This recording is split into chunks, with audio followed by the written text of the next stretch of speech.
시청자 여러분 안녕하십니까? 행복한 미래를 여는 방송 복지TV 뉴스입니다. 보건복지부가 장애인 전용 주차구역에 대한 과태료 체계를 정비하면서 불법 주차를 오히려 유도하고 있다는 지적이 제기되고 있습니다. 박정인 기자입니다. 보건복지부가 장애인 전용 주차구역 시행령 개정안에 대한 의견 수렴을 지난달 마감했습니다. 그러나 장에게는 이번 시행령 개정안에 장애인 전용 주차구역의 과태료 부과 금액이 오히려 불법 주차를 유도하고 있다고 주장하고 있습니다. 이처럼 장애인 전용 주차구역 앞에 평행 주차를 했을 경우에는 과태료가 50만 원이 부과되지만 이 안에 장애인 전용 주차구역 안에 비장애인이 불법으로 주차했을 경우에는 기존대로 과태료가 10만 원이 부과된다는 것입니다.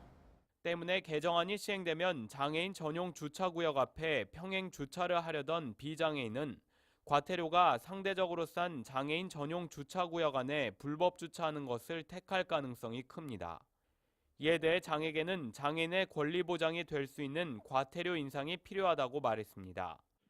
장애인 복지 정책은 장애인의 이제 생활 밀착형 정책이 돼야 되는데 장애인의 주차에 관한 권리를 보장될 수 있도록 과태료의 그런 상향 조정이 필요할 것으로 생각합니다. 장애인들의 현실과 실질적 권리 보장을 전혀 고려하지 않은 근본복지부의 시행령 개정안이 최종적으로 어떤 결론을 내릴지 귀추가 주목됩니다. 복지TV 뉴스 박정인입니다.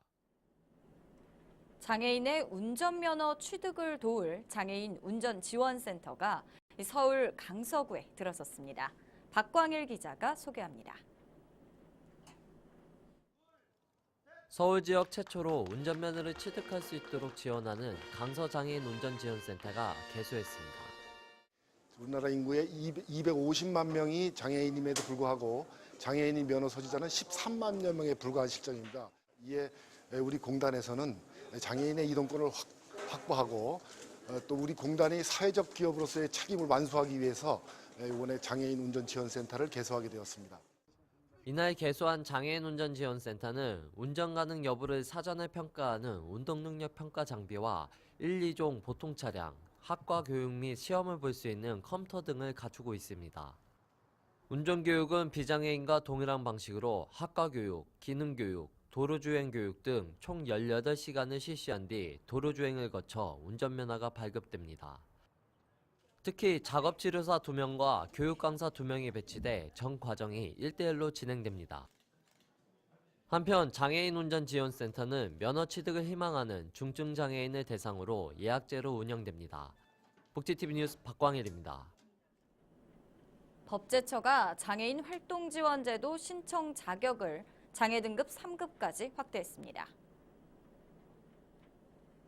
지난달까지는 장애 등급 1, 2급 장애인만 활동지원제도를 신청할 수 있었지만 이제는 3급 장애인도 활동지원제도를 신청할 수 있습니다. 장애인 활동지원제도는 장애인에게 활동 보조, 방문 목욕, 방문 간호 서비스 등을 제공하는 것으로 수급자로 선정되면 장애 정도와 생활 환경에 따라 매달 48시간에서 최고 391시간의 활동지원 급여를 받게 됩니다. 신청은 주소지의 읍면동 주민센터와 우편을 통해 접수할 수 있습니다. 보건복지부가 오는 7월 시행되는 맞춤형 기초생활보장제도에 따라 신규 신청자를 전국 각 읍면동 주민센터에서 신청받습니다. 복지부는 먼저 이달 12일까지를 집중 신청 기간으로 정해 복지 사각지대에 놓인 저소득층을 적극 발굴한다는 계획입니다. 이 기간에 신청할 경우 이르면 7월 20일 첫 급여를 받게 됩니다. 한편 기초생활보장제도는 올해 7월부터 통합급여에서 이른바 맞춤형 개별 급여 방식으로 바뀌며 기초생활 수급자 선정 기준이 되는 최저 생계비를 중위소득으로 대체해 생계비와 의료비, 교육비, 주거비 등 각 급여를 받을 수 있는 선정 기준을 다층화했습니다. 같은 아파트에 사는 여성 장애인들을 수차례에 걸쳐 성폭행한 피고인에게 대법원이 징역 18년형을 최종 확정했습니다. 대법원 2부는 성폭력 범죄의 처벌 등에 관한 특례법 위반 등의 혐의로 구속 기소돼 원심에서 징역 18년을 선고받은 입주자 전 대표 50대 남성 박모 씨의 상고를 기각했습니다. 박 씨는 지난 2010년 6월 지적장애 여성 A 씨를 비롯해 2013년 2월부터 3월까지 또 다른 지적장애 여성 B 씨를 성폭행하는 등 4명의 여성장애인을 번갈아 가며 성폭행과 성추행한 혐의를 받고 있습니다. 대법원은 피고인의 범행의 동기와 수단 등 여러 가지 사정을 종합할 때 징역 18년을 선고한 원심의 형이 부당하다고 인정할 사유가 없다고 판시했습니다. 지적장애가 있는 딸을 끈으로 묶고 다녀 실형을 받았던 아버지가 2심에서 집행유예를 받았습니다. 서울중앙지법 형사항소 1부는 아동복지법 위반 혐의 등으로 기소된 A씨에게 징역 1년 6개월을 선고한 원심을 깨고 징역 1년 6개월에 집행유예 3년을 선고했다고 밝혔습니다. 재판부는 A씨는 잘못을 깊이 반성하고 있고 그도 지적장애 2급으로서 보육에 어려움이 있을 수 있다며 1심의 형은 다소 무겁다고 지적했습니다. 또 딸의 허리에 띠를 묶고 외출한 것은 위험에 노출될 우려가 있는 딸을 보호하기 위한 나름의 방책이었다며 처벌보다는 이웃과 사회의 따뜻한 관심과 보호가 더욱 절실해 보인다고 전했습니다. 도시에서는 흙을 보기 쉽지 않은데요. 곤충과 동물이 직접 교실로 찾아가는 농촌 체험 학습이 인기입니다. 정유림 기자입니다. 뱀을 감아 모자 모양을 만들어 머리에 씌우자 박수를 치며 즐거워하는 아이들. 겁에 잔뜩 질린 표정이지만 만지고 느껴보며 금세 동물과 친구가 됩니다. 고사리 같은 손을 재빠르게 움직여 도망치는 고슴도치를 잡느라 애를 쓰기도 합니다.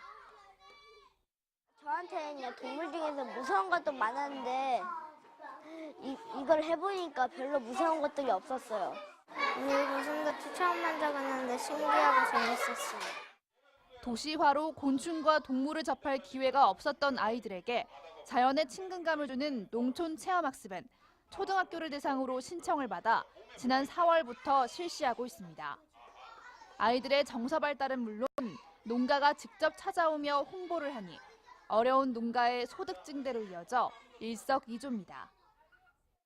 학교 교육과 연계한 농촌 체험 학습을 통해서 도시의 어린이들이 자연을 사랑하는 마음, 정서 함량, 또 농업의 소중한 이해를 하는 기회가 되겠습니다. 지난해 8,000명의 학생들을 찾았던 교실로 찾아가는 농촌 체험 학습은 올해 서울 일부 학교를 포함해 약 6,000명의 학생을 만날 예정입니다.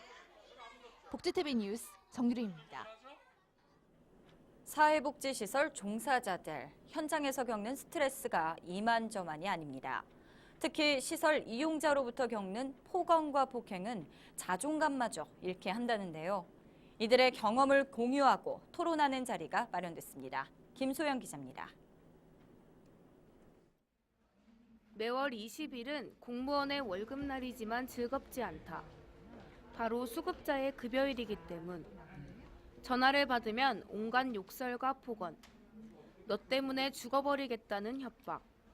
이렇게 하루를 시달리고 나면 옳은 일을 하면서도 왜 모욕을 느껴야 하나 싶다. 영등포구 사회복지협의회가 사회복지시설 종사자의 자존감 회복을 위한 포럼을 열었습니다. 이날 포럼은 사회복지 공무원과 장애인 시설, 보육시설 전문가 등이 시설 이용자 등으로부터 겪은 갈등 등 현장의 경험을 공유하고 대안을 찾고자 마련됐습니다. 오늘 포럼은 우리가 사회에서 이슈화가 되고 있는 복지 분야에 대해서 앞으로 방향을 어떻게 진행을 해야 될 건가에 대한 아마 그러한 포럼으로 갖는 시간이 갖게 되었습니다. 그래서 많은 복지사분들이 한 자리에서 앞으로 진행하는 데 대해서 좋은 의견이 발치가 되지 않나 생각을 하고요. 이날 포럼에서는 사회복지시설 유형별로 발표가 이어졌습니다. 특히 조윤경 서울시립 영등포 장애인 복지관 팀장은 복지관 이용자가 복지 혜택을 받아내기 위해 복지사에게 의도적으로 폭력을 일삼는 행위와 이용자의 장애 특성으로부터 겪게 되는 비의도적 폭력, 그리고 비일비재하게 발생하는 성희롱부터 견뎌내야만 하는 상황을 설명했습니다. 이날 토론자들은 사회복지시설 종사자들의 스트레스가 심할 경우 사회복지사로의 사명감마저 소진될 수 있다며 종사자의 환경 개선을 위한 합리적 대책이 필요하다고 강조했습니다. 복지TV 뉴스 김소연입니다.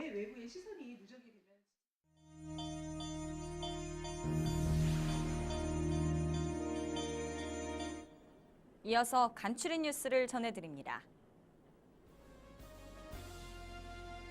장애인과 비장애인이 함께하는 예술 창작 공간인 하나예술창작센터가 전북 전주에 들어섰습니다. 센터는 장애인과 비장애인이 함께하는 다양한 문화예술 프로그램을 운영하며 일부 공간은 장애 예술인들을 위한 창작 공간으로 활용됩니다. 서울시가 장애인 누구나 참여할 수 있는 제12회 서울시 장애인 IT 챌린지 참가자를 오는 10일까지 모집합니다. 대회는 장애인의 정보 활용 능력 향상을 통해 자립과 사회 참여 기회를 늘리고자 마련됐으며 이달 27일 숭실대 벤처 중소기업센터에서 열릴 예정입니다. 참가 신청은 서울시 장애인재활협회 홈페이지에서 선착순으로 신청할 수 있습니다. 한림대 성심병원이 지난달 30일 경기도 수원에서 클린 경기, 흡연 예방 및 금연 홍보 캠페인을 펼쳤습니다. 5월 31일 세계 금연의 날을 맞아 열린 행사에는 45개 보건소 금연사업 담당자와 대학생이 참가했으며 금연 클리닉 체험 공간을 운영한 한편 금연 홍보물을 배부했습니다. 구미 장애인체육관에서 지난달 28일 제6회 구미컵 전국 휠체어 럭비 대회가 열렸습니다. 지난 2010년 1회 대회를 시작으로 6회째를 맞은 이번 대회는 구미시 장애인체육관과 경북장애인 럭비협회가 공동 주관했으며 경북 구미팀인 아틀라스 휠체어 럭비팀을 비롯해 11개 시도 20여 개 팀에 참가했습니다. 충청남도 아산시 온양 온천역 광장에서 지난달 28일 사단법인 조은이유 씨 11주년 맞이 어르신 초청 효 잔치를 열었습니다. 행사에는 1,200여 명의 어르신들이 참석했고 의료 서비스 및 영정사진, 네일아트 등 다양한 체험 서비스가 무료로 제공됐으며 어르신들에게 선물을 전달한 한편 공연과 홍보대사 위촉, 재능 나눔 시상식 등이 펼쳐졌습니다. 포항시는 장애인들의 교통서비스 지원을 위해 지난달 29일 경북지체장애인협회 포항시 지회에서 임원과 회원들이 참석한 가운데 장애인 복지택시 전달식을 가졌습니다. 시는 기존 차량의 노후로 인한 이용자의 불편을 해소하고 안전사고를 예방하기 위해 예산 4천만 원을 확보하고 휠체어 탑승 저상램프 승합 차량 한 대를 구입해 이날 지장역 포항시 지회에 전달했습니다.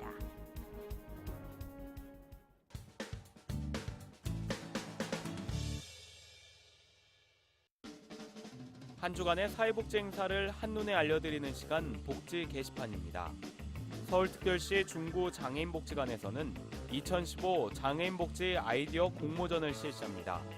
이번 공모전은 장애인 복지 향상에 관심 있는 시민의 다양한 아이디어를 수렴해 참신하고 실효성 있는 복지 사업을 개발하고 추진하고자 합니다. 자세한 사항은 서울특별시 중구장애인복지관으로 문의하시기 바랍니다. 꿈을 주는 과일재단에서는 2015 나눔 문화 캠페인 아이디어 공모전을 실시합니다. 이번 공모전은 저소득층 아동들을 대상으로 한 과일 지원 사업으로 꿈을 주는 과일의 지원 대상 확대를 위한 나눔 문화 캠페인 아이디어 공모입니다. 자세한 사항은 꿈을 주는 과일재단으로 문의하시기 바랍니다. 지금까지 복지 게시판이었습니다. 이야기가 있는 시간, 오늘의 영상 함께 보시죠. 5월 31일은 매년 세계의 금연의 날로 정해져 있는데요. 금연을 계속 미루셨다면 오늘부터 새롭게 금연을 다짐해보는 것이 어떨까요? 담뱃값 인상 조치 이후 다소 주춤했던 흡연 심리가 되살아나고 있다고 합니다. 무엇보다도 자신의 건강을 위한 금연, 다시 한번 결심해보는 것은 어떨까요? 행복한 미래를 여는 방송 복지TV 뉴스를 마칩니다. 시청해주신 여러분 고맙습니다.